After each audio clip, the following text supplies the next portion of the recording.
ขา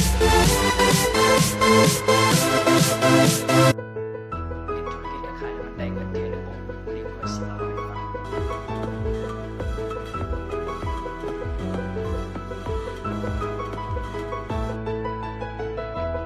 สบายดีคอยสื่อสอนใส่ไสยศาสตร์วันนี้คอยจะมาแชร์ประสบการณ์เรื่องด้านการเฮ็ดธุรกิจขายซึ่งยังมีหลายคนกังวลสงสัยว่าเฮ็ดธุรกิจขายแล้วมันได้เงินเทหรือบ่วันนี้คอยสิมาเล่าให้ฟังก่อนที่คอยจะตัดสินใจเข้ามาสร้างรายได้ในธุรกิจขายตอนทำอิฐคอยเองก็คิดกังวลสงสัยในหลายๆปัญหาก็คือ1เฮ็ดแล้วมันได้เงินเทบ่2ย่านมันเป็นธุรกิจที่บ่มั่นคงย่านเป็นธุรกิจที่ผิดกฎหมาย3มันเป็นธุรกิจใหม่เราอยากมาเอาเฮ็ดเป็นอยากเอาเฮ็ดบ่ได้ในเวลานั้นคอยคิดว่าถ้าบ่ลองเฮ็ดสิฮู้ได้จังได๋ว่ามันดีหรือบ่ดีถ้าเฮาบ่ลองก้าวขาออกไปข้างหน้านั้นเฮาสิฮู้ได้จังได๋ว่าข้างหน้ามันเป็นแนวใดแม่นบ่ค่อยก็เลยได้ตัดสินใจศึกษาข้อมูลธุรกิจศึกษาข้อมูลสินค้าแผนการตลาดหลังจากศึกษาจบแล้วค่อยได้เห็นโอกาสเห็นความเป็นไปได้ทางธุรกิจค่อยก็เลยได้ตัดสินใจสมัครเรียนรู้ลงมือเฮ็ดโดยได้รับผลลัพธ์จากธุรกิจก็ขายมาแล้วในมื้อนี้ค่อยก็เลยอยากจะมาแชร์ประสบการณ์ให้เพื่อนๆให้กับคนที่กำลังมองหาช่องทางการหารายได้เสริมในธุรกิจเสริมให้มีโอกาสเข้ามาศึกษาข้อมูลให้มีโอกาสเข้ามาสร้างรายได้จากธุรกิจขายนำกันโอเคตอนรายละเอียดเกี่ยวกับธุรกิจว่ามันเป็นธุรกิจอย่างไรเราเห็นอย่างไรเราจะได้เงินจากธุรกิจนี้ได้เลยสมาร์ทธุรกิจก่อนแต่เป็นอย่างต้องรู้ที่เพราะว่าเราเสียอย่างก็ตามทุกเนี่ยต้องมีเหตุผลต้องมีเป้าหมายคนที่เขารวยคนที่เขาสำเร็จเพราะว่าเขาจะเสียอย่างก็ตามเพราะว่ามีเหตุผลเป้าหมายที่ชัดเจนอยู่เสมอเขาจะมุ่งมั่นสู่เป้าหมายอยู่สู่ความสำเร็จจะไม่มีผู้ใดที่อยากไปแบบโมเลยอยากไปแบบโมเลยสำเร็จอาจจะมาบอกถึงเหตุผลว่าเป็นอย่างเราต้องหารายได้เสริมเป็นอย่างต้องเฮ็ดธุรกิจเสริมและเป็นอย่างต้องเป็นธุรกิจเครือข่ายเนาะที่ทุกคนได้ตัดสินใจเข้ามาหารายได้เสริมเป็นธุรกิจเสริมไม่ว่าจะเป็นอาชีพใดก็แล้วแต่มันเป็นการหารายได้เสริมก็ย้อนว่าโลกปัจจุบันมีการเปลี่ยนแปลงค่าของชีพมันแพงขึ้นเนี่ยบอก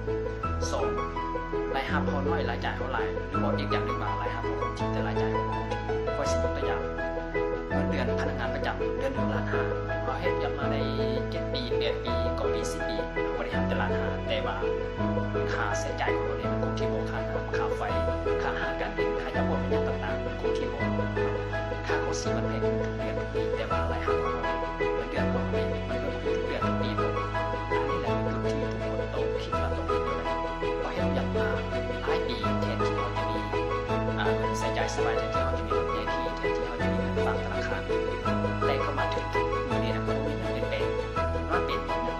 มันเป็นอยู่หลายครับน้อยรายจ่ายเท่าไหร่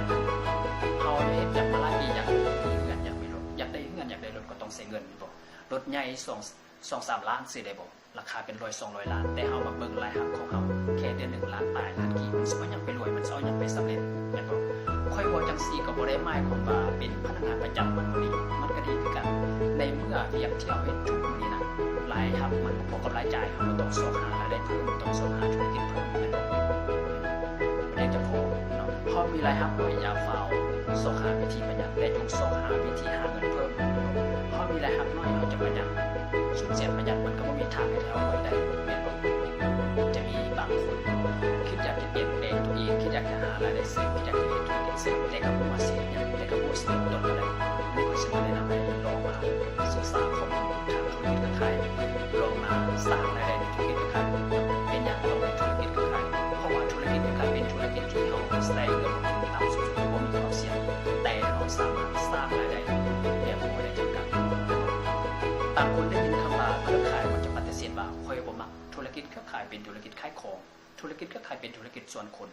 แต่ในมุมมองของค่อยคิดว่าเรื่องมักหรือบ่มักนั้นบ่แม่นประเด็นอยู่ที่ว่าเฮาเฮ็ดแล้วมันคุ้มหรือบ่คุ้มเท่านั้นเองแม่นบ่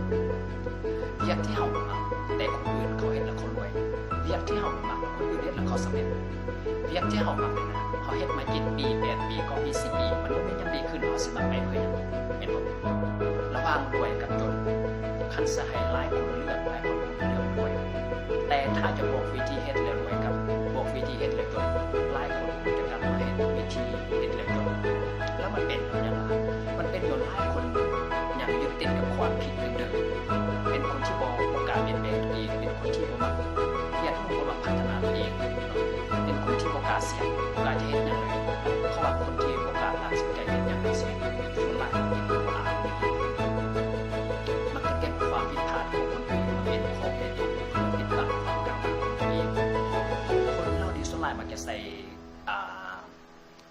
ตุผลแบบว่า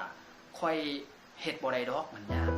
ค่อยบ่มีเงินค่อยบ่มีเวลาค่อยบ่มีความรู้ค่อยบ่มีความสามารถค่อยบ่ได้เรียนจบมาด้านนี้เป็นบ่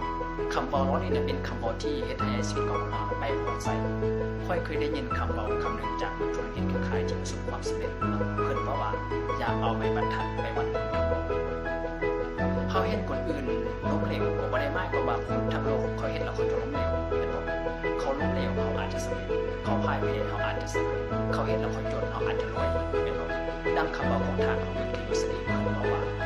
ผู้ที่พ่ายแพ้มักจะใช้เหตุผลพ่ายแพ้เพื่อเป็นข้อแก้ตัวเพื่อที่จะพ่ายแพ้ต่อไปแต่สำหรับผู้ที่ชนะมักจะใช้เหตุผลที่พ่ายแพ้มาเป็นเหตุผลเพื่อที่จะต้องชนะต่อไป